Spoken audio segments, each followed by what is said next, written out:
Hello, class. It's Miss Hampson here with Sophie Bug, and today we're going to be reading Chapter 5 of Old Yeller. Please feel free to follow along with the link that is located on your Google Classroom, okay? So you can follow along and read with us while we read this book together, okay? Chapter 5. That little Arliss, if he wasn't a mess. From that time he'd grown up big enough to get out of the cabin. He'd made a practice of trying to catch and keep every living thing that ran, flew, jumped, and crawled. Every night before Mama let him go to bed, she'd make Arliss empty his pockets of whatever he'd captured during that day. Generally, it would be a tangled up mess of grasshoppers, worms, eel, and praying bugs and little rusty tree lizards. One time he brought a horned toad that got so mad he swelled out around and flat as a Mexican tortilla and blend at the eyes.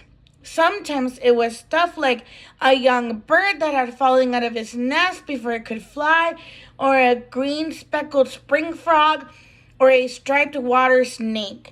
And once he turned out of his pockets and waddled up baby copperhead that nearly threw Mama into spasms. We never figure out why the snake hadn't bitten him, but Mama took no more chances on snakes. She switched Arliss hard for catching that snake. Then she made me spend better than a week taking him out and teaching him to throw rocks and kill snakes.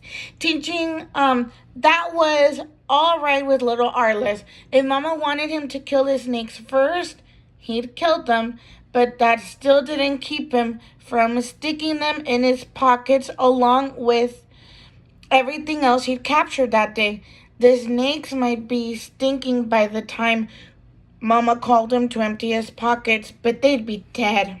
Then, after the Yeller dog came, little Arliss started catching even bigger game, like cottontail rabbits and chaparral birds and baby possums that sulked and lay like dead for the first several hours until he'd finally decided that Arliss wasn't going to hurt him. Of course, it was Old Yeller that was doing the catching. He'd run the game down and turn it over to little Arliss. Then little Arliss could come in and tell Mama a big fib about how he caught it himself.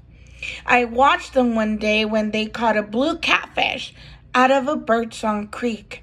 The fish had fell out of the water so shallow that his top fin was sticking out. About that time I saw it, Old Yeller and little Arliss did too. They made a run for it. The fish went scooting away towards deeper water, only Yeller was too fast for him. He pounced on the fish and shut his big mouth over it and went romping to the bank, where he dropped it down on the grass and let it flop. And here came little Arliss to fall on it like I guess he'd been doing everything else. The minute he got his hands on it, the fish finned him and went to crying. But he wouldn't turn the fish loose. He just grabbed it up and went running and squalling towards the house, where he gave the fish to Mama. His hands were all bloody by then, where the fish had finned him. They swelled up and got mighty sore. Not even mesquite thorns hurt as bad as a sharp fish fin when it's run deep into your hand. But as soon as Mama had wrapped his hands in a poultice and mashed up prickly pear root to draw out the poison, little Arliss forgot all about his hurt.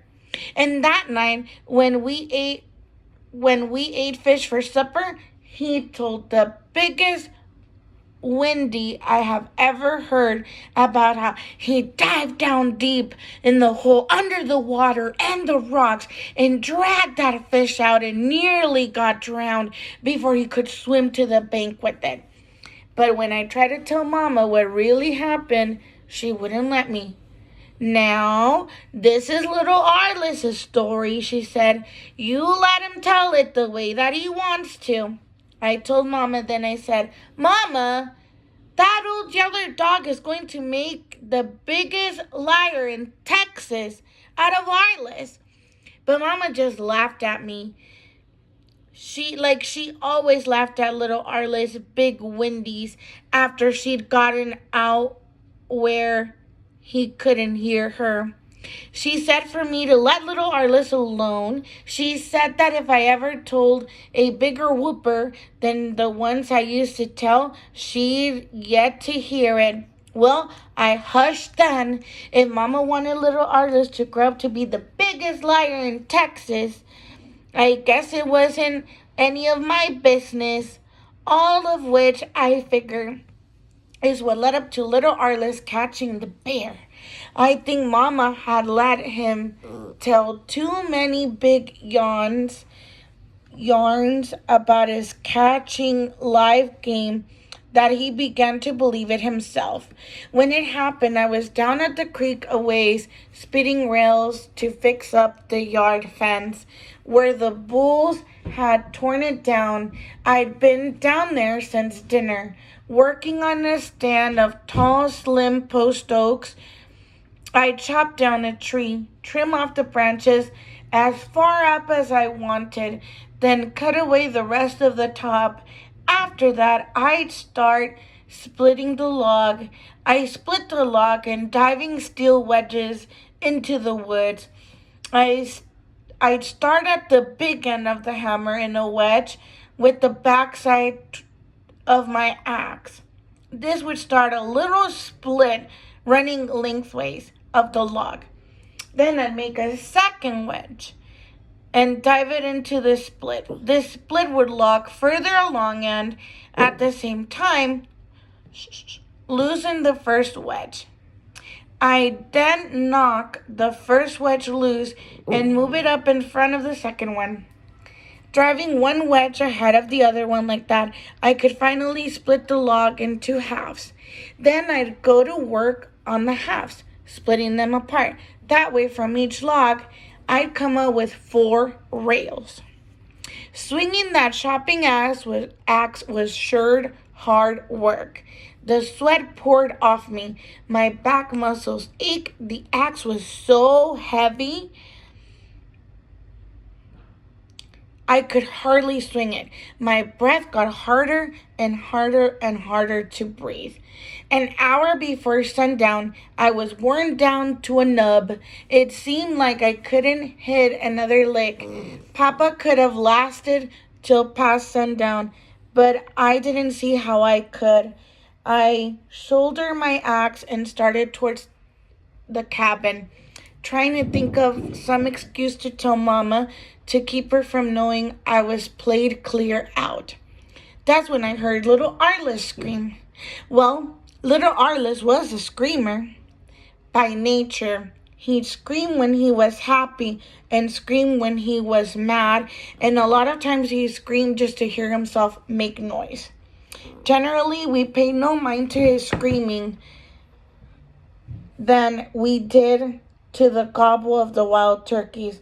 But this time, it was different. The second I heard his screaming, I felt my heart flop clear over. This time, I knew little Arliss was in real trouble. I tore up the trail leading towards the cabin. A minute before, I'd been raced through the tall trees in that creek bottom, covering ground like a scared wolf. Little Arliss' second scream, when it came, was louder and shriller and more frantic sounding than the first, mixed in with his whimpering, crying sound that I knew didn't come from him. It was a sound I heard before and seemed like I ought to know what it was, but right then I couldn't place it. Then, from way off one side came a sound that I would have recognized anywhere. It was the coughing roar of a charging bear. I'd just heard it once in my life. That was the time Mama had shot and wounded a hog-killing bear, and Papa had to finish it off with a knife and keep it from getting her. My heart went to pushing up in my throat. nearly choking me off my wind. I strained for every lick of speed I could get out of my running legs. I didn't know what sort of fix little Arliss had gotten himself into, but I knew that it had to do with the mad bear, which was enough. The way the late sun slanted to the trees had the trail all crossbent with streaks of bright light and dark shade. I ran through this bright and dark patches so fast that the changing light nearly blinded me. Then, suddenly, I raced out into the open where I could see ahead, and what I saw sent a chill clear through the marrow of my bones. There was little Arliss down in the spring hole again. He was laying half in and half out of the water, holding on to the hind leg of the little black bear cub, no bigger than a small coon. The bear cub was out of the bank, whimpering and crying and clawing with the rocks with all three of his other feet, trying to pull away. But little Arliss was holding on for all he was worth, scared now and screaming his head off, too scared to let go. How the bear cub ever came to prowl close enough to little Arliss to grab him, I don't know. And why he didn't turn on him and bite loose, I couldn't figure out either.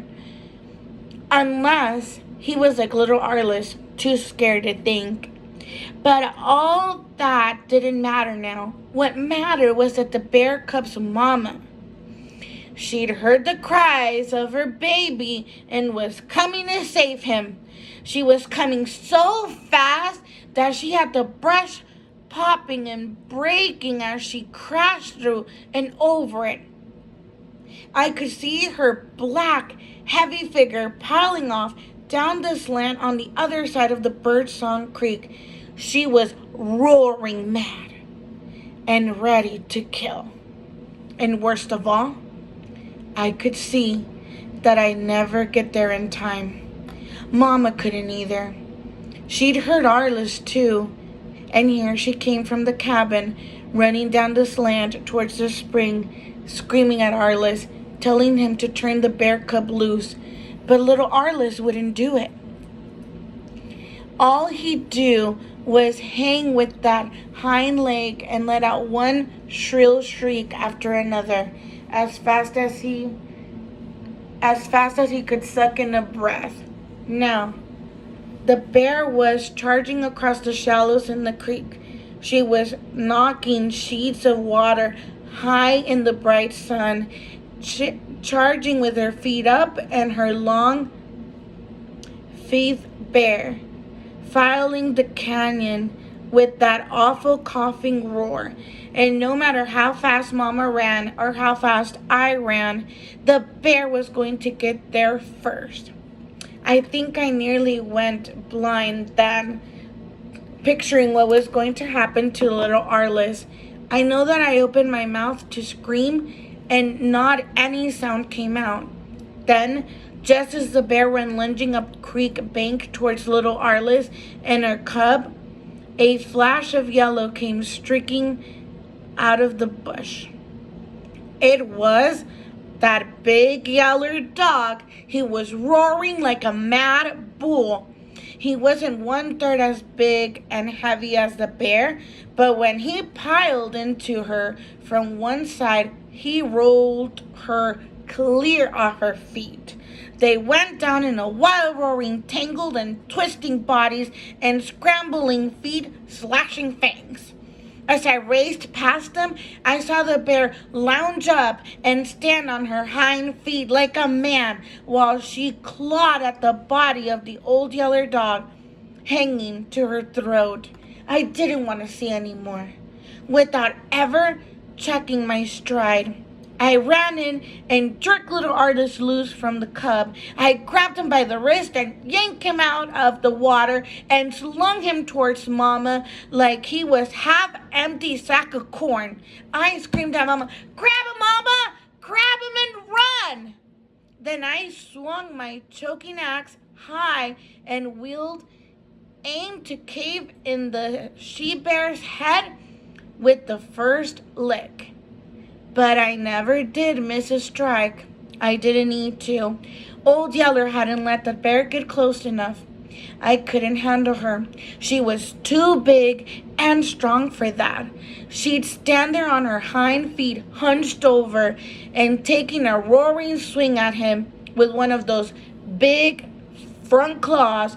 She'd slapped him over head over heels. She'd knock him so far that it didn't look like he could possibly get back there before she charged again. But he always did. He'd hit the ground rolling, yelling his head off with the pain of the blow. But somehow he'd always roll to his feet. And here he came again, ready to tie into her for another round.